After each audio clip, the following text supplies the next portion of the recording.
So lecture 10, entitled Genetic Engineering, is what we are on to. It's also frequently called recombinant DNA technology, and then also a newer term that fits in the kind of the same, under the same umbrella of terminology that describes genetic engineering. It's called synthetic biology. So all of those terms can kind of be used interchangeably, and so I might be switching back and forth between it, but just realize that I'm talking about the same thing. And so the goal of this is really to understand how this technology can be performed and then what the benefits of it are. So you likely have already heard of it because you hear about genetically modified organisms or genetically modified food. And so we want to talk a little bit about what that means and how it's done and what the advantages and disadvantages of it could be. So that's the goal of this lecture. As you might guess, microorganisms are going to be a really important part of this process, and so that's why we're learning about it in this class of microbiology.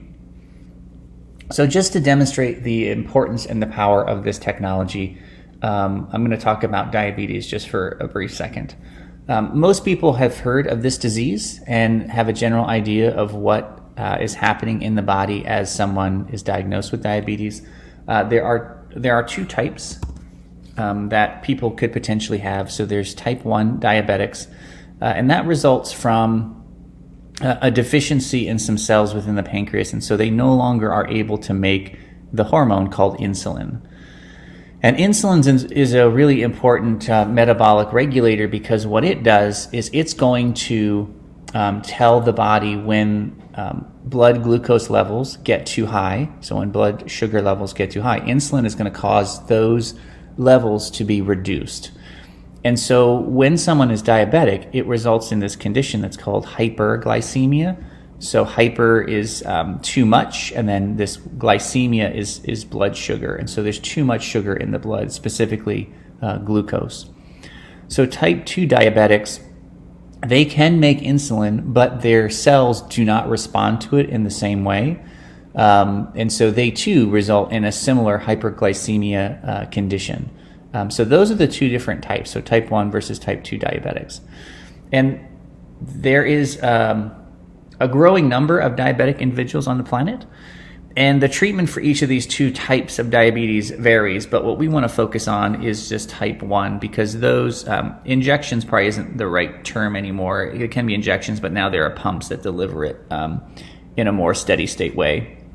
But regardless of how the insulin is administered, the question is, where are we getting that insulin from that we use to treat type 1 diabetics? Okay, so that's what this question over here is getting at.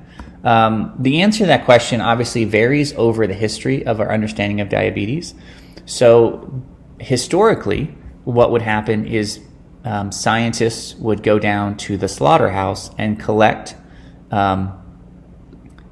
tissues from cows and pigs, and they could isolate insulin from each of those different species, so cow or pig insulin, and that could be used therapeutically. So that was injected into humans.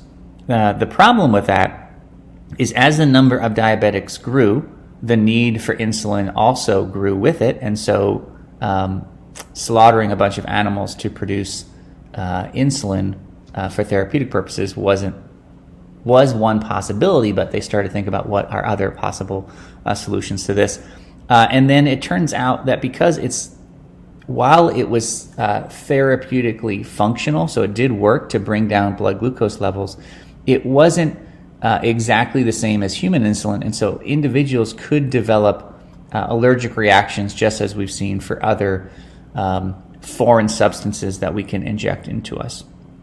And so starting around the 1970s, there's this new technology that was being developed as we learned more about DNA and how it functioned, and we developed different tools that allowed us to kind of play with DNA in different ways. And so that's where this genetic engineering and recombinant DNA technologies come from. And so in the early 80s, the first genetically engineered drug that was a human insulin that was being manufactured in a microorganism was being used to treat diabetic patients. And so we can see the process by which this is achieved. And so this was the first one, but now there are literally thousands of different genetically engineered drugs that are being used to treat different human diseases. And as we'll see, they're also one fairly important topic in the news today is the development of a coronavirus vaccine. And many of those strategies are implementing these recombinant DNA strategies as well. So it's a very powerful tool. We still use it today to do some amazing work. And it has evolved and changed over time, but we're going to look at kind of the general essence of what this technology can be used for.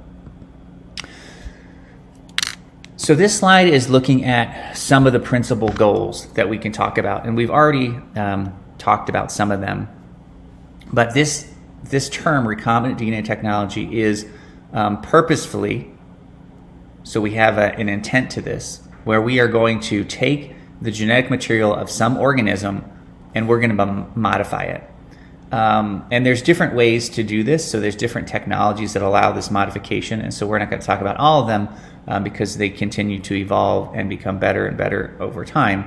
But that's the essence of recombinant DNA technology, is altering an organism's genome in such a way that it provides some benefit to human society.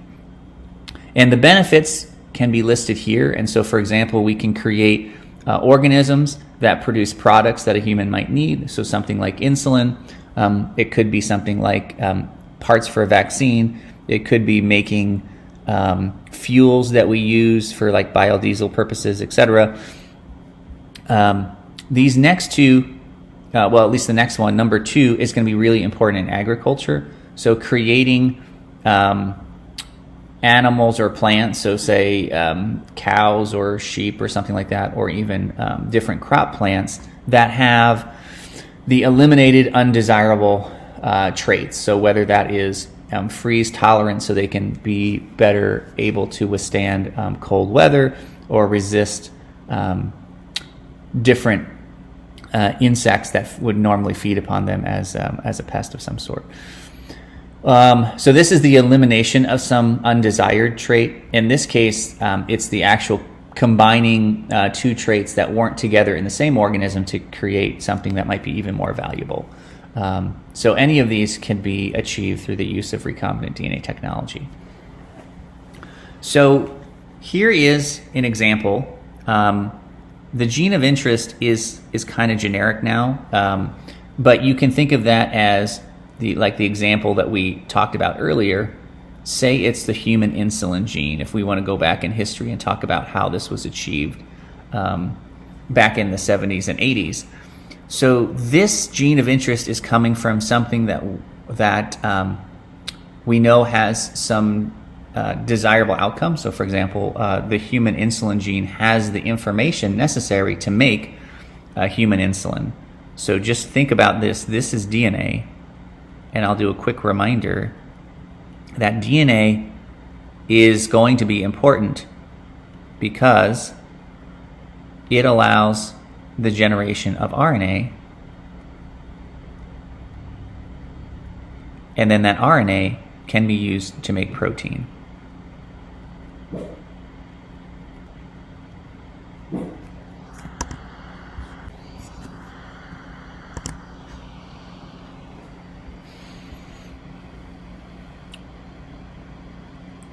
So whether I've said it or not, realize that insulin is a protein. And so if we could somehow get that information, human insulin DNA, and input that into another organism, we could use that organism as a factory to go through these different processes to ultimately make the human protein insulin. So even though it's a completely separate organism, because the genetic code is universal across all organisms, if you put the human insulin gene in some other organism, so say for example a bacteria, the bacteria will read that human insulin gene, and because the genetic code is conserved across organisms, it will make the human protein just like we would. There's some exceptions to that, but that's basically the gist of it.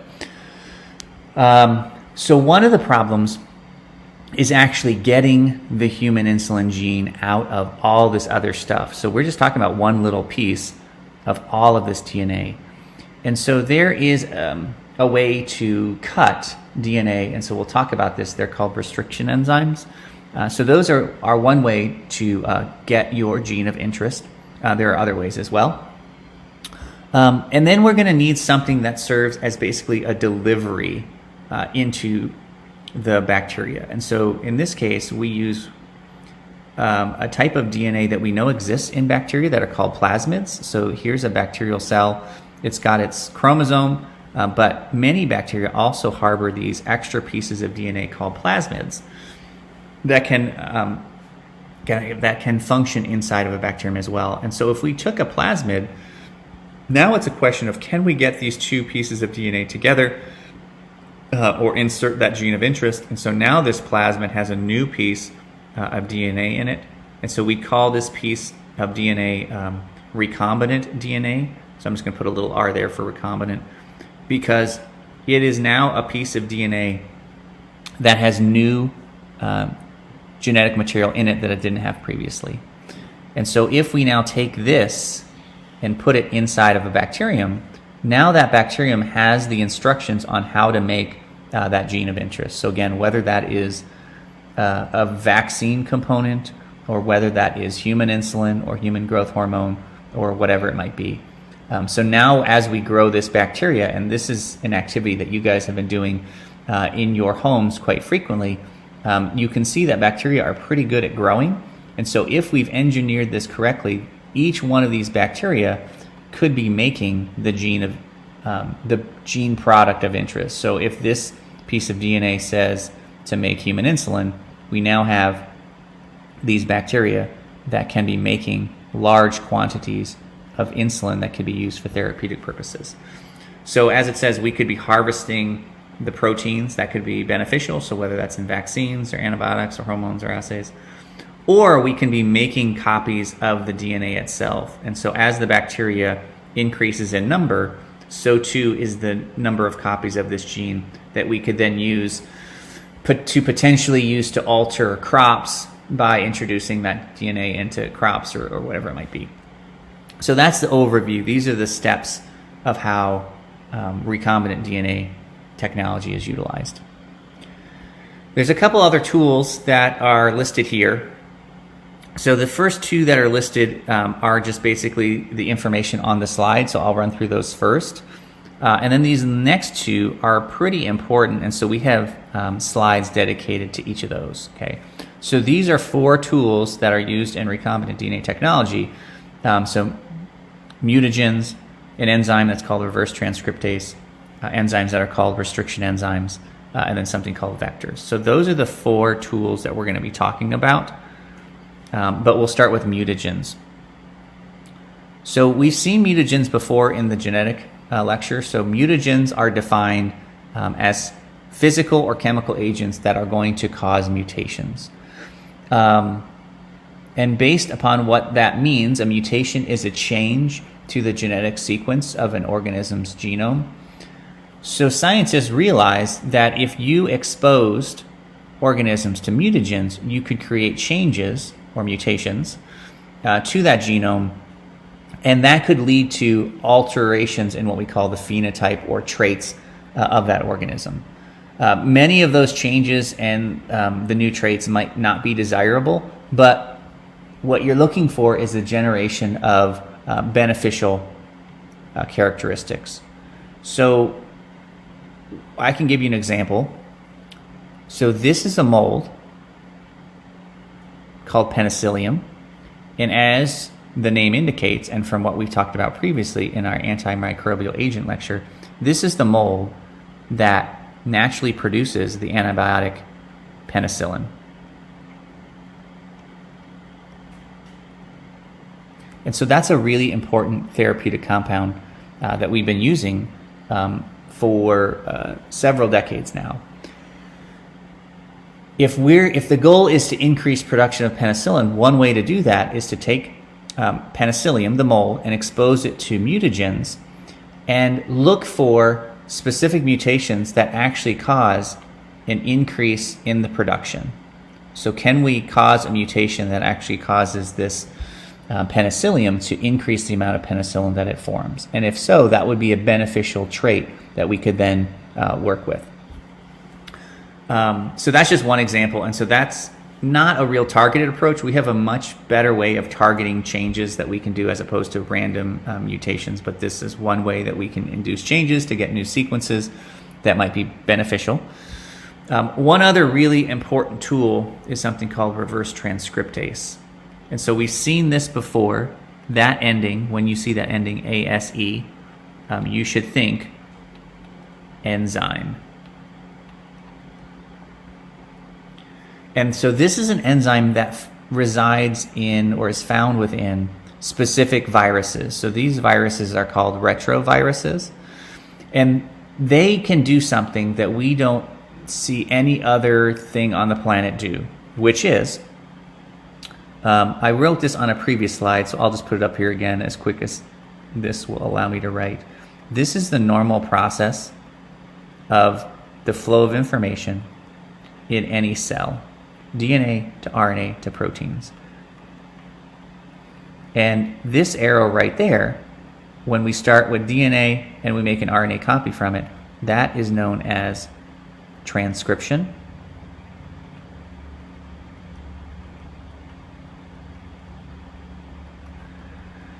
And so this process that retroviruses can use is the reverse of that. So they take their RNA genome, so their RNA viruses, and so starting with RNA, they make a DNA copy from that. And so this is called reverse transcription because all we're doing is we're flipping this arrow around. And so the enzyme that allows these viruses to do this are only found in retroviruses. We don't see this happening in any other organisms. So reverse transcription is this process, and the enzyme that allows it to occur is called reverse transcriptase. The reason why that's really important, it's not something we talked about a lot in this class, but you might have this somewhere in the back of your brain, is that if we talk about DNA, human DNA, for example, there are these extra bits of sequences that exist in it. They're called introns. And so things are a little bit more complicated than we actually explained here. So after the process of transcription and before the process of translation, there is modification of all RNA to actually turn it into that messenger RNA that's needed to make proteins. So there's names for it, but it's called exon splicing and other post-transcriptional modification. Okay, so we don't have to go into the details of it, but just realize that if you took the human insulin gene directly from the DNA, it's got a lot of extra stuff in it that is not needed to make insulin. Those are called introns. But if we start with messenger RNA that's already had all those sequences removed, and then we make DNA from that, we've now solved the problem of getting rid of all those introns. And so using reverse transcriptase to start with the messenger RNA that has the perfect sequence to make human insulin is really a better starting point than starting with the human insulin gene, because it has all those extra sequences called introns. So that's one reason. Another reason is it's much easier to find the mRNA for the gene of interest than just the gene of interest from the DNA. So it's kind of a needle in a haystack to begin with, and so it's just easier if you're searching for something that's much more abundant in a cell, and messenger RNA for a given gene of interest is going to be more abundant. So this tool has been really powerful and really important in the laboratory to make DNA from RNA. So that's what reverse transcriptase can do. So these two, that's about all we're going to talk about. And we're going to move on to these next two tools, starting with restriction enzymes. So restriction enzymes, what they are enzymes from bacteria. So they're bacterial enzymes. And they are basically molecular scissors that cut DNA, but they do so always at specific DNA sequences. So for example, here is a sequence. Remember, this is double-stranded DNA. So one strand has A, G, C, T, T, and then the complementary strand, based on the base pairing relationship that we've talked about before, says T, T, C, G, A. And so this particular restriction enzyme cuts this strand here, but cuts this other strand right here. So it creates what are called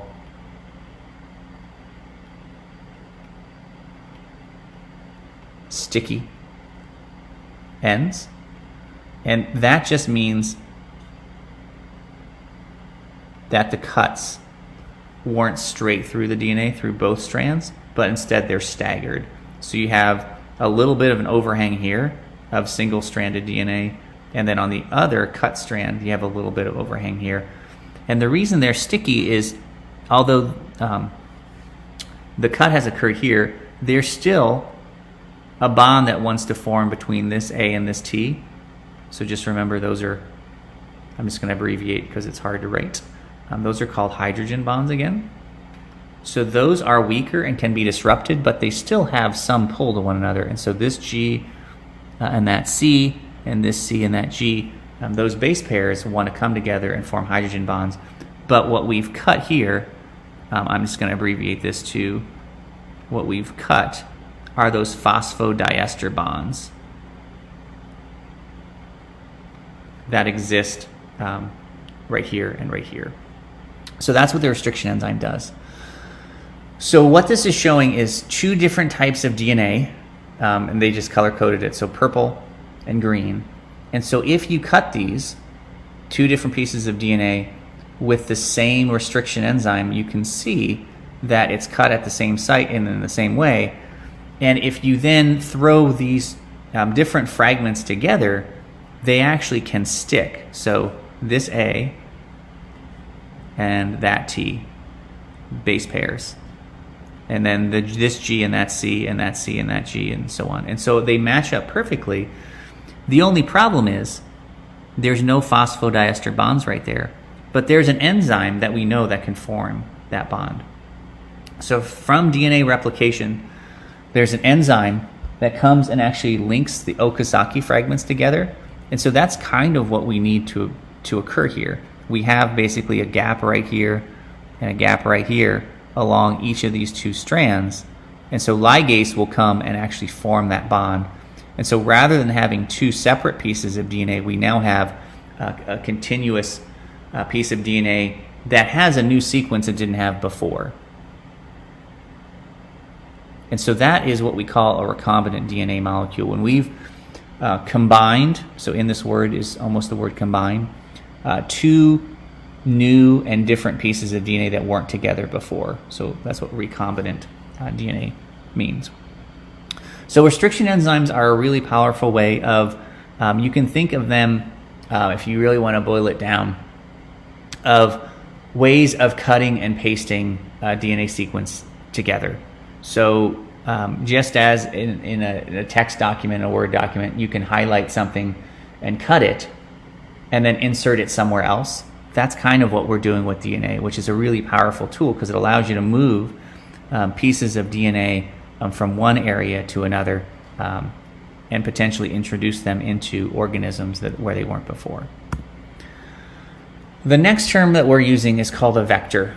And so what a vector's role is going to be, they are going to be nucleic acid molecules themselves, but they're going to be used to deliver the gene of interest into some cell. Okay, so you can think of these as gene delivery devices. That's what a vector is going to be. They need to have some certain properties for them to be successful in this job. Because we're going to be working with them in a laboratory, they, being nucleic acid molecules, they have to be small enough that we can manipulate them successfully. The terminology here isn't the best. What we mean is survive inside the cell. So nucleic acids aren't alive, and so this is not the best term. But we want them not to degrade. So we want them to remain intact. Is probably so intact inside of cells.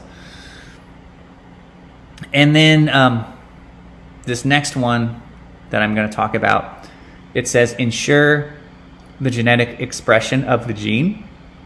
And so you just want to make sure that once this vector delivers the gene into the organism of interest, that it's actually going to serve to make the product we're interested in. So for example, choose human insulin.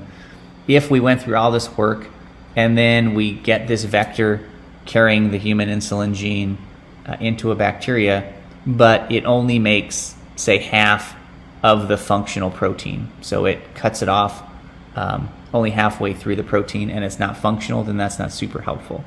So we do want to make sure that the vector is going to express the gene, so make the protein that's functional. This last one's a little bit harder to explain, and so I'll try to keep it simple.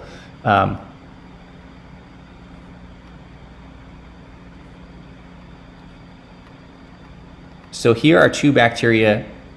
This one has the vector with the gene, and this one doesn't.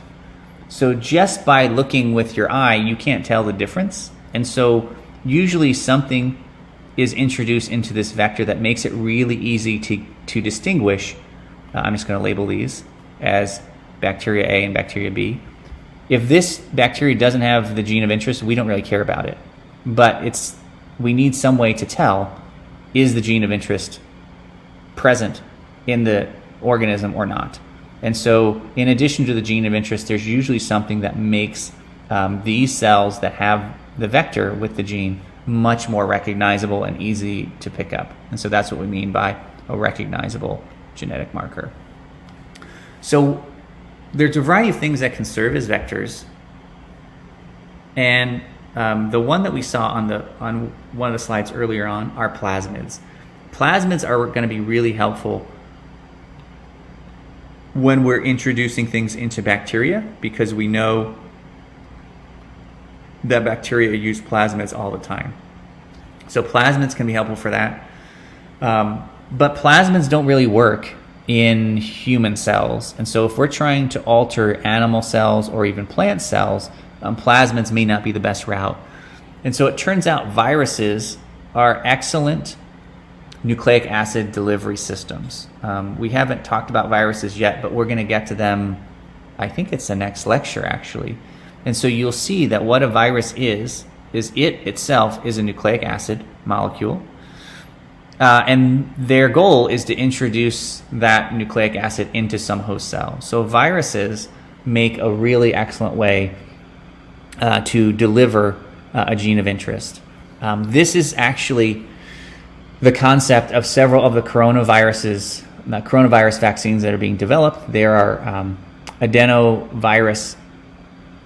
adenoviruses, so a specific virus that are carrying some coronavirus genes that can be introduced so that your body perceives the coronavirus even though the coronavirus isn't present. So that's the goal or the way in which some of these vaccines are functioning. So viruses not only allow larger genes to be carried, but it allows for a greater diversity of organisms that can be targeted. So plasmids works well for small genes in bacteria, but you usually need something else for human or animal cells or plant cells or something like that. So that's what vectors are. They're a really important delivery mechanism of your gene of interest into some organism. So now we can put some of these things together. So here we have a plasmid, and the reason why we're going to use this plasmid is it's going to serve as our delivery piece of nucleic acid. So we call that a vector. Okay. Now vectors don't always have to be plasmids. It could be, like we said, a virus that we are engineering. So it all depends. But in this example, the vector is going to be a plasmid. And the gene of interest is human growth hormone. And we're not going to start with DNA because it has all that extra stuff embedded within the growth hormone gene that would be really hard to tease out. So instead, we're starting with the messenger RNA because it doesn't have all those extra sequences. All those introns have been removed. And it's also easier to isolate, believe it or not. So we can use that enzyme that we talked about called reverse transcriptase, that's the enzyme, to carry out this process of reverse transcription. And so what we get is a piece of DNA, and that C just stands for complementary. So when you see the word cDNA, it's complementary DNA. So it means it's coming from RNA through this process of reverse transcription. So now we have the DNA of the gene of interest, human growth hormone. And so how are we going to put those two pieces of DNA together? And so one way that we can do that is through the use of those enzymes that allow you to cut and paste different pieces of DNA together. And so use restriction enzymes on the vector, the plasmid, and on the DNA of human growth hormone, and that can allow them to come together. And they're not fully pasted together yet because we need that enzyme to actually create the continuous bond. So this phosphodiester bond that would occur right there, this phosphodiester bond, that phosphodiester bond, and that one. So once all those bonds are formed through ligase, then what you have is a new recombinant piece of DNA. So here we can call this a recombinant plasmid because it now has this piece of DNA. Whoops, that arrow was a little further than I wanted. So that's human growth hormone gene that's now in this delivery mechanism called the vector or plasmid. There are ways of introducing plasmids into bacteria. So now this bacteria didn't have this recombinant plasmid, but now it does. There are likely a bunch of other bacteria that don't have the plasmid too. So when you do this reaction in a tube, you're going to get bacteria that have the recombinant plasma and then bacteria that don't. So we don't care about the bacteria that don't have them. So that's where this easily recognizable marker that's kind of built into the vector is going to be really critical. So being able to visualize the colonies that actually have the plasmid are really critical, and so that selectable marker is going to be important to allowing you to do that. And so this colony, we can say, has the human growth hormone gene in it, so too is this one. And so now, similar to what you guys have been doing, these well-isolated colonies are all genetically identical, and so you could take that and put it into a new tube and grow that up in large quantities that could be generating the human growth hormone, which could be very important. So this is just showing one example of a gene of interest, but really this technique is used, it could be used in a variety of genes of interest, like I said, for vaccine development or drug development, etc. There's a couple more techniques that are really critical that you may have even performed in other classes that we're going to talk about. So it's abbreviated PCR, which is short for polymerase chain reaction. And there's some slides dedicated to this, but you can really think of this as a Xerox machine or a copy machine for DNA. And so if you have a piece of DNA that you know the sequence for, so if this is the DNA, and you only have 5 copies or 10 copies or even 1 million copies of it, and you want to make more of it, you can use this technique called PCR to copy the DNA over and over again. And so basically what PCR is, that we'll see in a little bit, it is the process of replication that I had you review. And so, but it's done in a test tube, basically. So rather than having a living cell do the process of copying the DNA, we are artificially reproducing that environment to create DNA in a tube over and over again. And regardless of how much DNA you have, there's not a good way of visualizing it whilst in a tube. So if you have, again, 1,000 or 1 million or 10 million copies of DNA, how are you going to know about the differences? So this technique called agarose gel electrophoresis is going to be a really powerful tool that allows you to visualize how much DNA is present in a given sample. And so those are the two that we're going to look at. So PCR is a really powerful technique. It's been used to do a variety of testing. And so these are some situations where PCR has been used to figure out some really important things. So SARS, the original, so SARS-CoV-1, and then the disease SARS, was an unknown pathogen when it started in Asia. And so using PCR, they were able to identify it as a new and novel coronavirus that causes the disease SARS. We are using, it's called PCR testing. So there's two primary tests for COVID right now. So there's the PCR test that occurs if you've had it done. And also this is, they do a nasopharyngeal swab. And so they're trying to get some viral particles on that swab that then they can use a PCR test to amplify and see if SARS-CoV-2, the causative agent of COVID-19, is present in that sample. And so it's a way to amplify the genetic material of COVID to see if it's present or not. And there's other examples from anthrax scare back in the early 2000s to potential pathogens that can be present in an individual that are done through PCR testing. And so it's a really powerful tool that, regardless of what you're testing for, always has 3 repeating steps. So these are the 3 steps we're going to talk about. And it's usually automated in an instrument that's called a thermocycler. And the reason it's called that, I'll tell you in just a little bit. But this is kind of the process. So in PCR, what you're going to have is a tube. And in that tube, you need to put DNA that you want to copy.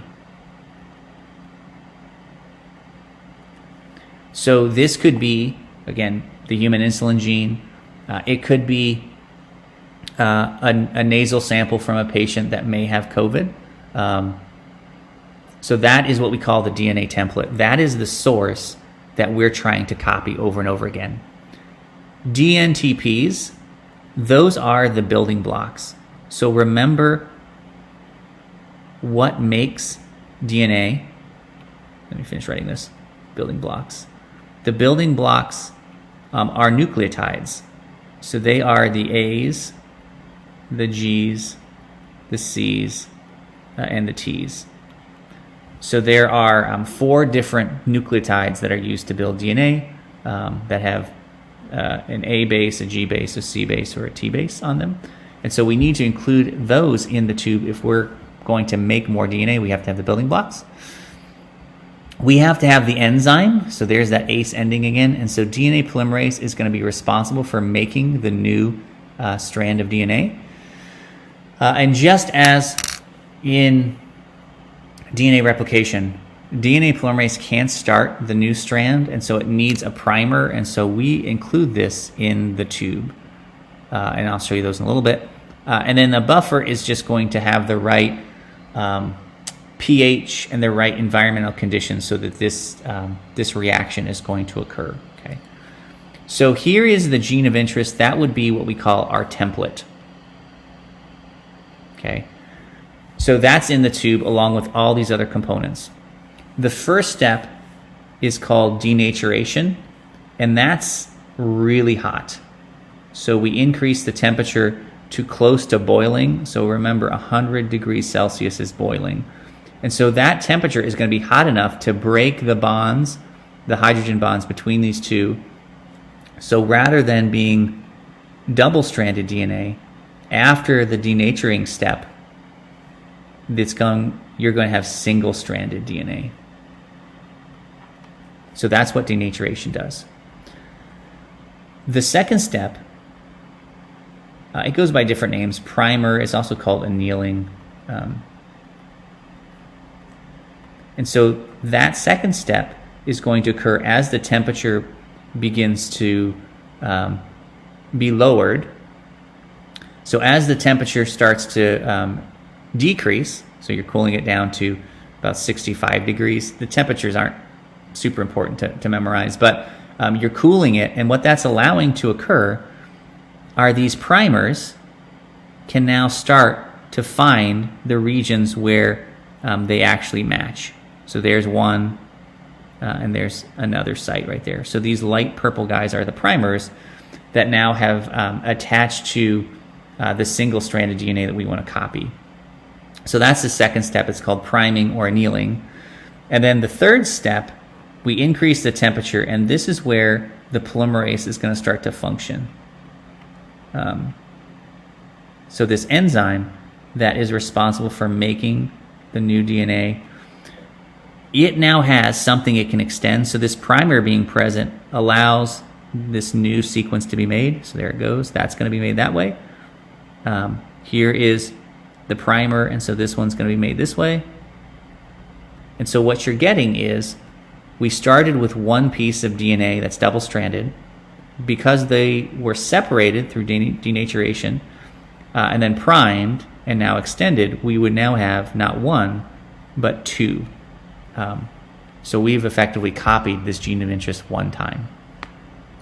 So that doesn't seem like a lot because we've just gone from one piece of DNA to two, but we repeat this over and over again. And so after the first cycle, you'd go from 1 to 2, but then after the second round, you'd go from 2 to 4, and then from 4 to 8, and then 16. And so if you do this through 30 rounds, you will go from 1 to over 1 billion copies. And 30 cycles might sound like a lot of time, but this is going to take somewhere like 30 minutes to maybe an hour to do. So it's not going to take that long. So it's a really powerful tool that allows you to detect small amounts of nucleic acid in a sample. So this is helpful to determine if SARS-CoV-2 is present in a patient sample. So again, COVID-19 testing, or if anthrax DNA is present in any white powder that's found, or whatever the case may be. As I mentioned, having a lot or even a little DNA is, you can't just look at a tube and know how much DNA is present there.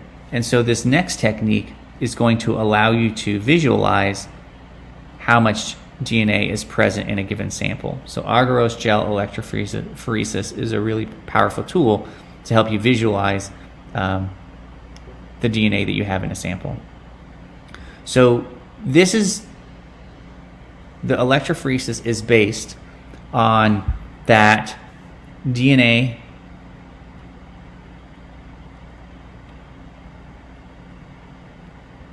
is negatively charged. So all DNA is going to have this charge.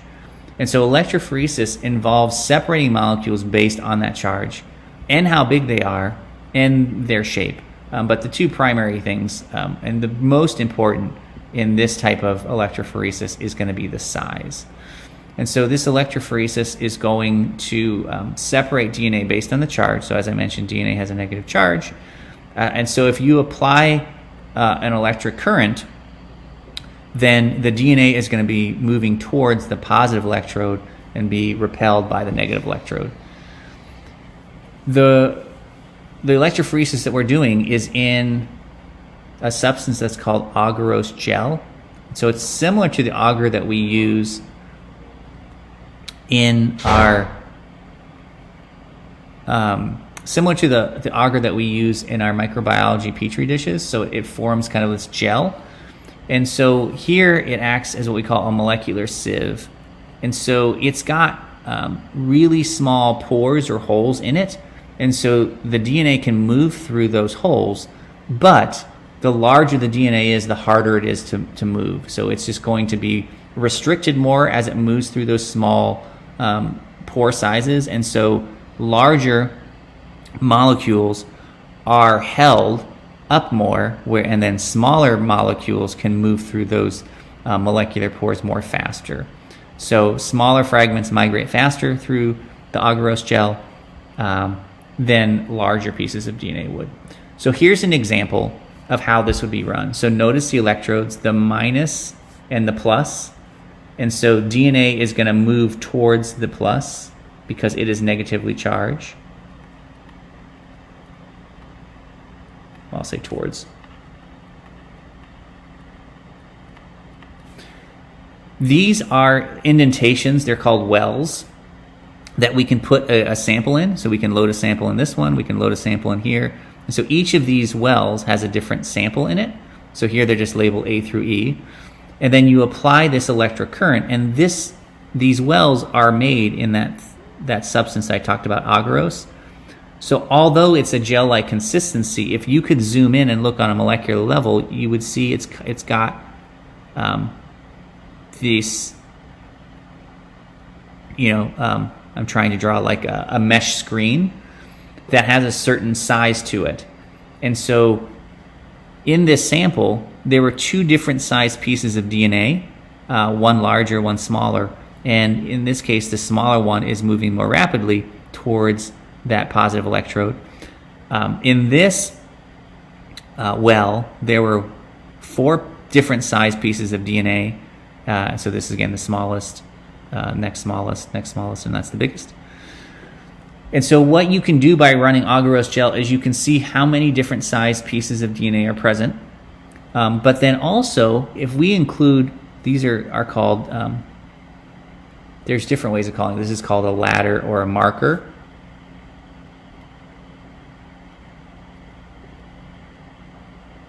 But this is a lane or a well that has known sizes in it. So these numbers tell us how many kilobases, or that's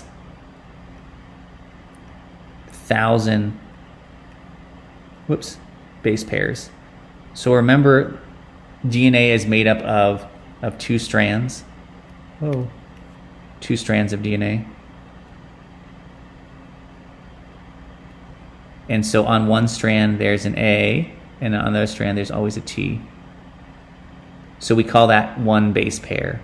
And so 1,000 base pairs is 1 kilobase, is the term. So this would be 5,000 base pairs, that's 10,000 base pairs, that's 15, that's 35, etc. So on any of these unknown samples, we can now match up. So here we go, we can look at that band and say, oh, that piece of DNA is 15 kilobases. This one's 40, that one's 50. This one is bigger than 50, we don't know what it is. So the end result of electrophoresis, this agarose gel electrophoresis, is you can visualize the DNA, the number of different size fragments, and also what size each of those fragments is, and also the general abundance of it. So this is a little bit harder to draw, but I'm trying to draw this as a lighter band. Well, I'll do this one darker. So that band's dark. If this one's light, that would indicate how much DNA of that size is present. So there's 3 kind of important things that you get. The size, the amount of that size, and then obviously the number of different size fragments that you have. Different size fragments. So those are all helpful things. So in this lane there are 4 different fragments, and we can estimate the sizes and the relative abundance of each of those. This one only has 2, and we know its size and abundance, etc. So that's what we get. So now we can move on to how this can be used in terms of application. So as many of you are interested in going on into medicine, this is probably where it's going to be the most important use. So for different pharmaceutical and therapeutic applications of this recombinant DNA technology. So we'll move through these. They're listed here, so this is just kind of a list of specific applications. We'll touch upon each of them. Some of them we've mentioned already, but we'll move on. So being able to generate proteins in microorganisms is really powerful. And this has been seen early on in the generation of recombinant insulin that we still use today for diabetic patients. But the other example was human growth hormone. And there is just a lot of these recombinant proteins that can be made for therapeutic purposes. So if you go onto the FDA's website and you can search for different approved drugs that are used for therapeutic purposes, about 2,000 of them have the word recombinant in their name, which indicates they're made through this technology that we're talking about. Now, they're being used for therapeutic purposes, but there's also these unintended consequences that can occur as well. This I took from Ben & Jerry's. It was their advertisement. And so if you've seen this, that little R stands for recombinant, and this is bovine growth hormone. Sometimes it's BST or RBST. So this is bovine somatotropin as well. But anyways, the point of this is treating cows with growth hormone can be used to increase their milk production. And that can be beneficial to the farmer who's raising them because they'll increase their milk yield. The potential problem with that is having treating cows with extra hormones could lead to the production of milk that has a different chemical profile, including extra hormones that may not be helpful in terms of exposure to humans as they consume it. So that's a potential issue. Erythropoietin, or EPO for short, is a drug that's used for people, especially after certain cancer treatments or after they've had a bone marrow replacement, and so they're trying to really increase the production of those blood cells, including red blood cells. And so erythropoietin is a hormone that actually leads to the increased production of red blood cells. So that can be really important when we're talking about bone marrow transplants and we're trying to get those cells to start making the cells necessary to form blood again. But it's also been used in doping scandals for endurance races, like in cycling. So there's a variety of cyclists. I guess I should have put Lance Armstrong on. I just grabbed the first one that came up. But there's a variety of individuals who have been implicated in using EPO to basically dope or increase their number of red blood cells to allow for increased oxygen carrying capacity so that they can be more effective in their endurance racing because they have extra red blood cells because of this drug that they're using. Vaccine development, I've mentioned. This is a term we will see in the future when we get to how our immune system works, but vaccine generation is based on our understanding of how our immune system responds to foreign molecules. And so an antigen is going to be a foreign molecule, some substance that's going to cause or stimulate our immune system to respond and generate long-lasting immune protection. There's different ways that this can occur, but one of the primary ways that we look for, and we see this in the news with coronavirus, is the generation of antibodies. So the goal of these vaccines is to introduce something that mimics coronavirus, so your body responds and generates protection to the actual coronavirus, even though you weren't exposed to the entire coronavirus. That's how some of the vaccines are being generated. One of the original ways that vaccines were made is taking weakened form. The term we use is attenuated form. So these can be heated up to alter the structure of the virus so it's no longer able to cause disease. Or if it does, it's much less severe. It just depends on what virus and vaccine we're talking about. But attenuated forms are going to be the virus that causes the disease, but it's weakened or killed in some way. So that's one way, but obviously what's being used today in a variety of ways is this recombinant approach. So you take some gene of interest, so it can be just a piece of the coronavirus, and so there's a couple different proteins that seem to be promising in generating a vaccine, and so you can either do this in two ways: make that up in large amounts and then inject that protein into an individual to get some response, or they can inject, again, that term, a vector. So that's going to deliver the gene of interest, and so in that vector is going to make the product inside of the body that then the immune system can respond to. But the bottom line in each of these, the goal is to introduce this thing called an antigen that's going to stimulate your own body's immune system to generate protection that's long lasting. So how that's achieved, we'll get to more towards the end of the semester. But what we're just interested in now is that this technology of genetic engineering or recombinant DNA technology can be used to achieve that. So gene therapy is another thing that has some really powerful outcomes that we've seen recently. And so there's a variety of genetic diseases that we know are a result of someone having a defect in a specific gene. And so the idea of gene therapy is to replace that missing gene. I shouldn't say missing gene. It could be missing or it could be defective.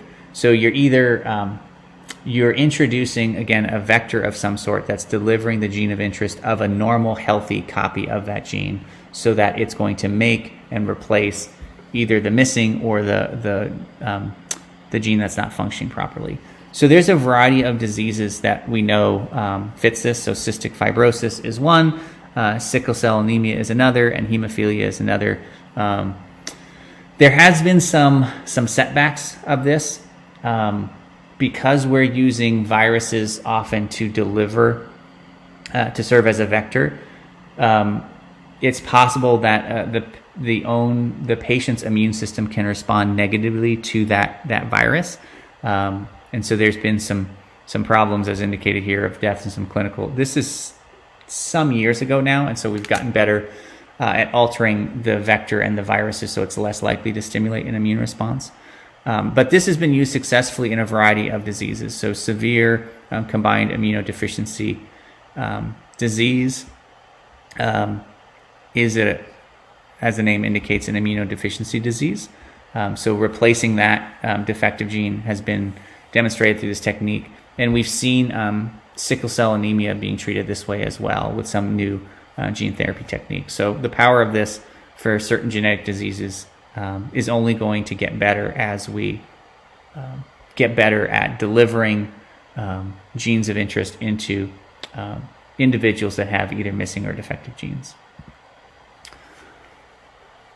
So the previous slide was about therapy, so using this for therapy, but we can also use this to do what's called screening and diagnosis. So using this technology, so screening is looking for the likelihood of different diseases somewhere in your life, and so you can screen. There's newborn screening that's done, but we now have a variety of genetic screening that can be done just by swabbing the inside of your mouth, getting some cheek cells, and sending them off to different genomic companies that will read certain parts of your DNA, and based upon what we know, can guesstimate if you have increased risks of certain diseases. Okay, so that's called screening. But then also for actually diagnosing things. So we can use these techniques to actually diagnose a variety of diseases. As I mentioned earlier, PCR is a really powerful technique to diagnose certain infectious diseases, including COVID-19. But there's a variety of pathogens that can be screened using these techniques as well. This goes outside a little bit of kind of pharmaceutical and therapeutic purposes, but the same technology is really critical, has changed how the criminal system uses science in the courtroom. So things like footprint and fingerprint analysis have really taken a backseat to the genetic fingerprinting that is much more reproducible and not biased by the interpretation of the individual. So DNA fingerprinting is really important in linking somebody to a crime or actually exonerating them from a crime as well. So DNA fingerprinting is just looking at DNA sequences of an individual and looking at unique regions that can establish identity with really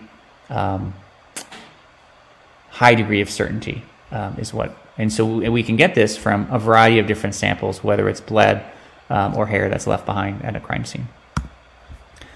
Switching gears a little bit, but also equally important in our society, is using this technology for agricultural purposes. This is probably in greater debate as to whether we should use it or shouldn't use it, because there is definitely a backlash of genetically modified organisms in our food supply. And so you can choose to select genetically, so GMO free, if you are interested in that. This is looking at the benefits that can be obtained from it. And so these are some of the potential problems that we see in generating food for the billions of people on the planet. So there are increasing, I guess one thing that's not even listed on here, of drought tolerance. So as our temperature increases, our average temperature increases, it's going to be harder to grow certain crops because they're not as drought tolerant. Growing things where there is colder temperatures as well, or increased, more severe temperatures of freezing, can be problematic as well. Resistance to certain pests that we know that feed upon different crops as well. And then in general, just trying to increase nutritional yield. So we know rice is this isn't even an example I have here, but rice is a really important staple in the diets of many people in Asia. But oftentimes certain rice doesn't have great nutrient value. And so if we can alter rice so it grows in all those places, but it's going to deliver better nutritional content, is that something that we should do? And so those are the conversations that are being had, and this technology are at least one of the ways that we could potentially deliver food on a planet where our number of people is increasing over time. So that's how genetic modification could be used to solve some of those problems.